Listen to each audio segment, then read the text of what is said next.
Bonjour, merci à tous. Alors, donc, la prise en charge des enfants lors de la dernière épidémie 2023-2024, de l'utilisation des TROD, et on parlera un peu plus des enfants, des patients les plus graves. Donc, je passe rapidement sur des éléments qui ont été pas mal travaillés sur ces sessions, que la dengue est une virose endémique de nos territoires, qu'elle s'est dispersée d'Afrique par les couloirs intertropicaux et par Aedes aegypti, et qu'elle tend à se mondialiser dans les pays tempérés avec une incidence de 400% en 15 ans. Donc cette structure, donc, elle fait partie des flavivirus et c'est un ARN simple brun, excusez-moi. Il y a 4 sérotypes génétiquement proches, mais antigéniquement distincts, et il n'y a pas d'immunité croisée. Donc l'immunité primaire confère une immunité solide en rapport au sérotype infectant. Les dengues secondaires sont potentiellement plus graves par l'augmentation de la réplication virale liée aux anticorps facilitants, et les infections post-secondaires donnent une réponse beaucoup moins sévère. Cette transmission, le réservoir privilégié de la dengue, c'est l'homme. Il n'y a pas de transmission interhumaine. On a décrit des contaminations post-transfusionnelles et maternofétales. Donc on a vu, c'est une transmission vectorielle, principalement en zone urbaine, dans nos latitudes par Aedes aegypti et plutôt en Europe par Aedes albopicus. En ce qui nous concerne, donc, petit historique, la dengue, les épidémies de dengue en Guadeloupe. La Guadeloupe a subi 6 épidémies de dengue depuis 2003. Et la dernière a commencé en semaine 27 en 2023 pour s'achever semaine 32, donc en août 2024. Et le virus, était un virus de type 2. Et on débute là, a priori, un début des balbutiements d'une nouvelle épidémie. Le diagnostic de la dengue peut être clinique avec des différents items, une altération de l'état général quasiment constante, une fièvre aussi, des signes digestifs, grippaux sans signes respiratoires, des signes neurologiques et se terminant par des signes cutanés. Comme décrit par le SPILF, on a des dengues simples et des dengues compliquées, avec un nadir pour les plaquettes autour de J6, J7, et les différents éléments qu'on retrouvera dans les descriptions cliniques que je ferai par après. Pour les formes graves, on a des dengues hémorragiques et des dengues avec syndrome de choc hypovolémique. Donc les dengues hémorragiques peuvent prendre plusieurs manifestations. Des plus simples, gingivuralgie, épistaxis, plus ou moins récidivants, de l'hématémèse au méléna.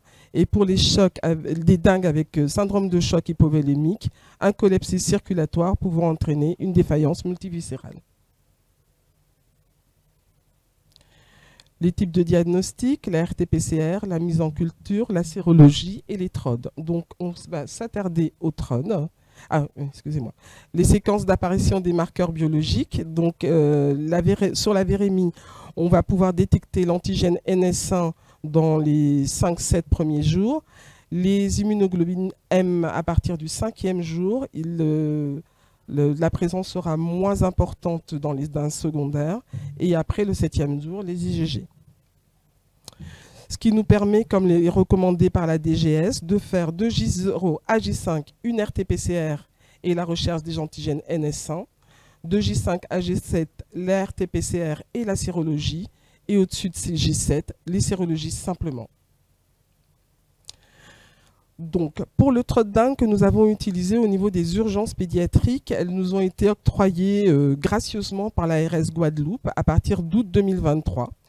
On a utilisé le CTK Biotech qui utilise comme méthode une immunochromatographie à flux latéral. À partir du plasma, du sérum et du sang total que nous utilisons, elle permet de détecter simultanément les IgG, les IgM et les antigènes NS1. C'est une aide au diagnostic et c'est une méthode peu invasive et la formation des utilisateurs est courte, quoique.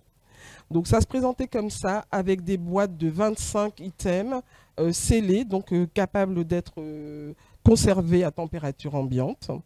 Et on avait donc 2 colonnes, la détection des IgG et IgM, et de l'autre côté, les antigènes, l'antigène NS1.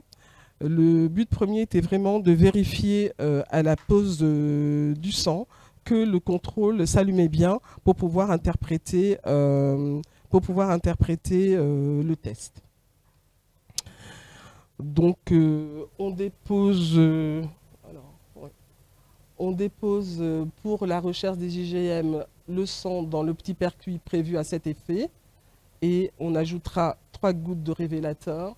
Et pour l'antigène, c'est dans le même puits, une goutte de sang prélevée par microcapillarité et une goutte de révélateur. L'atteinte peut être jusque 20 minutes, mais très clairement, quand on a une vraie dingue, au bout de 5 minutes, on a les résultats du test. Selon le fabricant, les tests antigéniques avaient une sensibilité de 100%, spécificité de 99,6%. Les tests en IgG, la sensibilité de 97,3%, une spécificité de 99,3%. Les tests en IgM, une sensibilité de 96,9% et une spécificité de 98,9%. Il n'y avait pas de réaction croisée avec les autres pathologies. Donc, la prise en charge au niveau des urgences sur cette période. Au niveau des urgences, on voit qu'on a un gros taux de passage, 25 534 passages sur la période dédiée, dont 8 400 pour au moins de la fièvre. On retiendra du diagnostic fait à la sortie des urgences le diagnostic de dengue pour 388 et on aura 78 patients hospitalisés. Ce qui représente en tout cas pour le diagnostic de dengue 5% de la population ayant consulté pour fièvre. Sachant que la fièvre doit être objectivée aux urgences pour être prise en charge, pour être prise en compte, excusez-moi. La distribution selon l'âge, la majorité des patients avaient plus de 6 ans et même plus de 10 ans, particulièrement, alors que sur les fièvres habituelles, c'est plutôt les plus petits, les moins de 5 ans, qui sont les plus nombreux. On consulte majoritairement à J1 et on a un second rebond à partir de J5. La période de consultation la plus importante est partie de la mi-octobre à la mi-février. Et les motifs de consultation, comme je l'ai dit, une fièvre objectivée au niveau des urgences pour 35% des cas, un quart avait des signes digestifs et puis à peu près 15% pour des signes grippaux, neurologiques. Et après, il restait le reste. Donc sur la durée moyenne de temps de passage aux urgences, elle était de 4h30. Alors avec un petit biais, parce que les dossiers sont clôturés, et je l'expliquais, en fonction du flux, quand il y a beaucoup de monde, on ne clôture pas. Et moi, la première, les dossiers juste après le départ du patient. Donc on peut avoir des retards de clôture de dossiers. Mais il faut quand même se rendre compte que tous les dossiers qui vont durer plus de 6 heures sont des dossiers de patients qui, normalement, auraient dû être hospitalisés. Pour les 20 minutes, c'est des patients, on en a eu plusieurs, qui avaient des diagnostics biologiques faits en ville et qui arrivent quand même aux urgences parce qu'ils n'ont pas pu voir leur médecin et ils veulent avoir la confirmation que la dengue est bien positive, ce qui est écrit sur le papier. Voilà, donc on a quasiment 50% des patients qui vont bénéficier d'un TROD, avec 40% qui auront un TROD et une biologie. Et dans ces 40%, on aura moins d'1% de tests discordants par rapport à la biologie. Donc c'est-à-dire que lorsqu'on a retrouvé ou l'antigène ou l'IgM, on retrouve les mêmes correspondances sur les tests biologiques. Qu'est-ce qu'on peut dire de ces TROD? Qu'est-ce qu'ils ont pu nous apporter? Donc, sur le côté négatif, apprendre à collecter en microcapillarité, c'est pas si simple que ça. Donc, ça nous a pris un petit peu de temps. On veut compter une dizaine, 15 minutes par patient, par formé. Ça a quand même fait un appel d'air au niveau des urgences, parce que des patients qui avaient des diagnostics cliniques de dengue revenaient quand même pour pouvoir bénéficier de ces tests, et voilà, juste pour pouvoir bénéficier du test. Le délai d'attente de 20 à 25 minutes va quand même emboliser notre toute petite salle d'attente des urgences. Pour les effets positifs, l'utilisation est à la portée de tous, des médecins, des internes, des infirmières.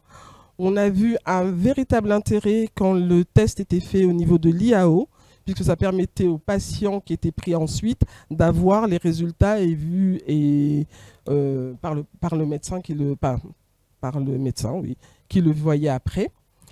Ça limite aussi la nécessité de faire des prises de sang et d'immobiliser une infirmière, une AP pour pouvoir prélever nos enfants. Il ne suffit pas de dire autant le bras je te pique. Hein.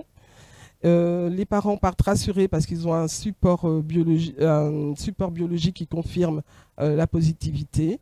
Et bien sûr, et le point positif et négatif, c'est la rapidité des résultats. Attention quand même à bien remettre les critères de surveillance et de gravité pour les patients, comme on verra après pour les patients hospitalisés. Ce qui n'a pas toujours été fait. Donc, ce qui pourrait être intéressant dans nos territoires, ce serait de diffuser ces tests en ville, c'est possible, hein, comme on l'a fait pour le streptatest, de façon à ne pas avoir d'afflux secondaire au niveau des urgences, et de spécifier pour nous au niveau des dossiers. Donc, une fiche est en cours de rédaction pour que tous les mêmes items se retrouvent sur tous les dossiers de dingue, y compris cette positivité, parce que beaucoup de dossiers reprenaient TROD positif sans savoir si c'était en antigène NS1, en IgG ou en IgM, et s'il y avait une dingue auparavant. Voilà, et donc on passe aux cas graves qui ont été hospitalisés. Donc en gros, on a 78 patients qui vont être hospitalisés, 61% de ces patients avaient déjà eu au moins une consultation avant la consultation qui les entraîne en hospitalisation. Près de 40% avaient une maladie chronique et on a pu objectiver que 0,2% qui avaient la connaissance pour lesquels la question avait été posée d'une dingue antérieure.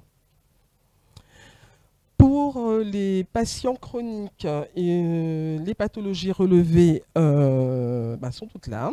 Donc il y avait au niveau de la neurologie des convulsions en cours d'étude pour les étiqueter, des épilepsies avérées, des troubles du neurodéveloppement, des drépanocytaires, plus de drépano-SS hospitalisés que des drépano-SC, une patiente qui avait un purpura thrombopénique idiopathique, des pathologies urologiques avec des dilatations piélo-calicièques, néphro avec de l'HTA et des tubulopathies, en cardio des insuffisances métrales et une tétralogie de Fallot opérée. Le sexe ratio est quasiment parfait, hein, 41 filles pour 39 garçons si je ne m'abuse.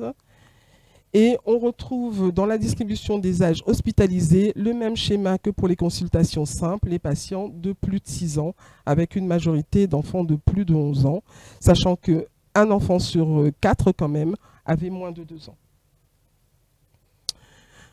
Sur les motifs d'hospitalisation, on retrouve exactement les mêmes items, hein, 100% d'altération de l'état général et de fièvre. Sur les signes digestifs, 2 tiers avaient des signes digestifs à type de vomissement, anorexie, beaucoup, douleur abdominale et diarrhée. Dans les hémorragies, pour un quart des patients, que ce soit minime ou grave, on a eu des épistaxis, gingivorragie, bien sûr récidivante, des hématémèses et des mélénas. Pareil pour le circulatoire, des déshydratations vraies, 2 tachycardies supraventriculaires, des œdèmes, des signes d'hypoperfusion et 2 états de choc.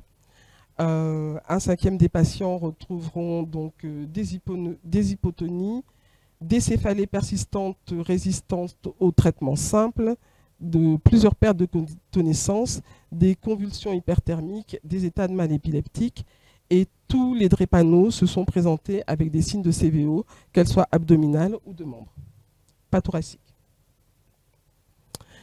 Les jours d'hospitalisation vont correspondre au graphique des consultations. AJ2 pour la plupart des enfants chroniques, AJ5 pour les enfants sans pathologie sous-jacente. Le DMS est de 6 jours, allant de 3 jours à 24 jours. Et au point de vue biologique, on avait des patients qui avaient des thrombopénies allant de 1000 à 29 000, des hyponatrémies en dessous de 130, des cytolyses hépatiques de 2 à 40 fois la normale, des cholestases jusqu'à 4 fois la normale.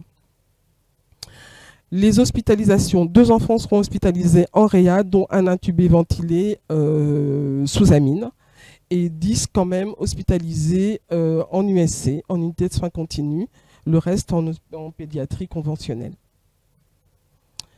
Pour les diagnostics de sortie, on va retrouver un tiers des patients avec une insuffisance hépatique régressée, voilà. 30% des insuffisances circulatoires avec des chocs, des épanchements pleuraux et ou abdominaux, des déshydratations, des globalisations ayant nécessité des transfusions, des hémorragies, les hémorragies minimes sans retentissement, 2 rhabdomyolyses. Et par rapport à la biologie, on a quand même plus d'un tiers des patients qui vont présenter des thrombopénies inférieures à 20 000 plaquettes et la moitié des hyponatrémies inférieures à 130. Cette épidémie-là, on n'aura aucun décès. En rapport au TROD qu'on avait pu bénéficier, on a quasiment près de 30% des patients qui avaient eu un TROD avant la consultation qui amène à leur hospitalisation.